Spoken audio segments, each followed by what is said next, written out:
The U.S. believes China is trying to raise the ante with its drills encircling Taiwan in a bid to create a new normal. You could see a scenario where they're just taking the temperature up, right? They're boiling the frog, right? They're taking the temperature up to a higher level with perhaps the intention of maintaining that sort of intensity, or at least being able to conduct those kinds of operations on a more frequent, regular basis going forward. That's a different status quo than the one that we had just a few days ago, just a week ago.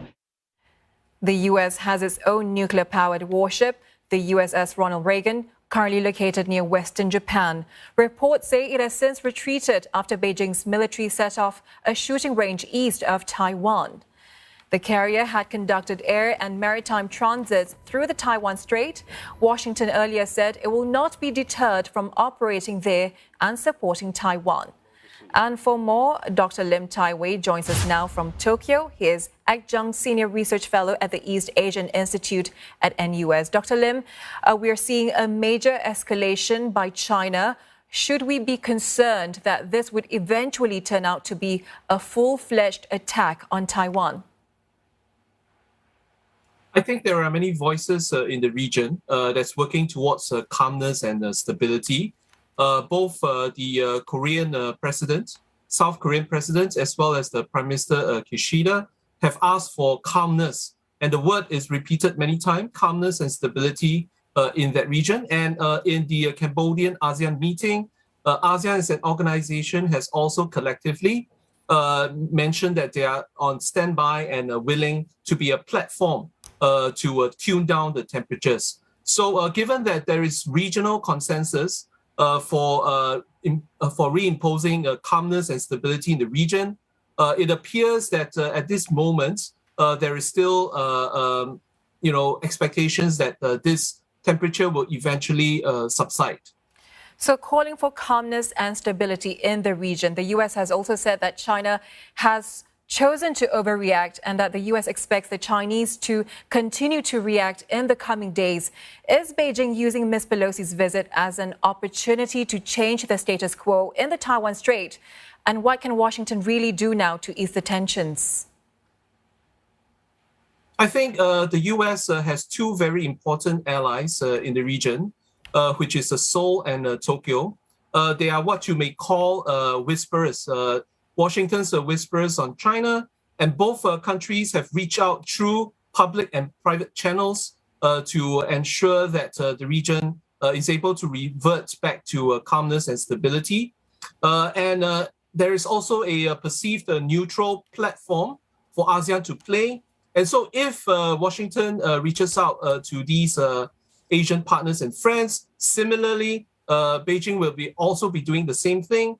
There can be hopes that after Monday, the temperature can be tuned down. It may not subside entirely, but at least the current levels of temperature will be tuned down for possible corridor diplomacy, talks, or even dialogues to take place. Now, on Japan as an ally, Dr. Lim, the 5 missiles in particular that landed in Japanese waters, to what extent should they be interpreted as a message to the U.S. and Japan that they could well become targets themselves should they come to the aid of Taiwan in the event of a conflict? And would that concerns prompt Japan to markedly ramp up its defense spending? I think Japan has very calmly handled the situation. It has made representations to China about its concerns about the missiles endangering its citizens in Japan. And so I think at this moment, Japan wants to restore calmness to the region. So together with the message in the representations to China, it has asked for calmness again. So given that the exercises are still going on, it may take some time for all stakeholders in the region to work out diplomacy, particularly in Northeast Asia, which is a high context culture. A lot of symbolisms will be very important to create positive atmospherics for eventually talks, dialogues, or even corridor diplomacy, or some may call it submarine underwater talks to take place. so that the region can return to much lower temperatures before this incident. So the drills are set to continue through Sunday. Do these exercises signal an alarming new normal in China's military activities around Taiwan? And what does that mean for the median line? Is it void now? Well, the drills, according to the Chinese authorities, is extended till Monday. So there are many observers that are watching the sustainability of the drills after Monday. Will it become, extended, or will it become a normal routine, or will it be sort of a reaction that will be frequent annually, or other sort of periodic rotations? So I think many observers are still watching. Currently, there is no indication from China the intentions as well as the regularity of these drills. So many stakeholders in the region are watching. The Filipinos are watching from across the Luzon Straits. Japanese are also watching the drills. The US has a station and extended the stay of an aircraft carrier to observe and monitor the situation as well. So I think the time is still early to sort of speculate on what intentions there will be in the long term, medium term, and short term. Dr. Lim, very quickly, if this is the new normal from Beijing that we can expect, what kind of military tensions then can we see in the region moving forward?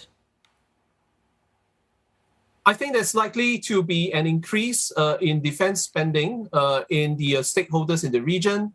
Certainly, this is not the only issue that will raise the defense spending of South Korea, Japan, and other stakeholders in the region. The other one that everyone is watching closely is also developments in the Korean Peninsula. So I think the immediate sort of impact of these events would be greater focus on defense spending and also greater focus on interoperability between allies. Dr. Lim, thank you so much for sharing your perspectives with us. That was Dr. Lim Tai Wei from the East Asian Institute at the NUS.